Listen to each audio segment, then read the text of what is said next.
She wore white, once. They say the woman in white walks the edge of the forest just after dusk, not quite seen, not quite gone. Her dress, pale as mourning linen, trails behind her like mist. No footsteps, no breath, just the hush of someone who used to be. They call her the White Lady in some places.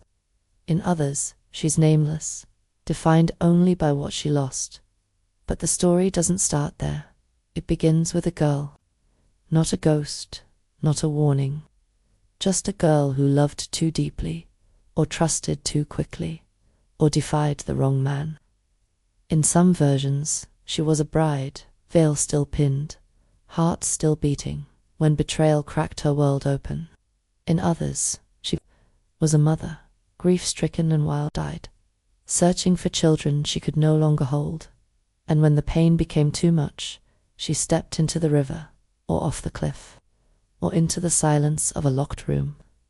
The details shift with the telling, but the ending is always the same. She died wearing white. That's how one becomes the woman in white.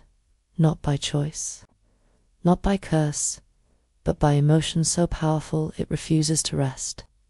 Her spirit lingers, tethered to the place where love turned to loss. She appears near water, or roads, or ruins, wherever the veil between worlds thins.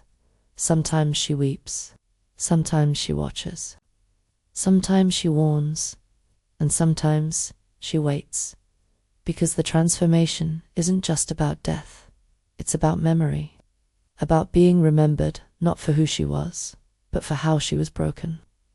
Her white dress becomes a symbol of purity lost, of grief unspoken, of stories that were never allowed to end.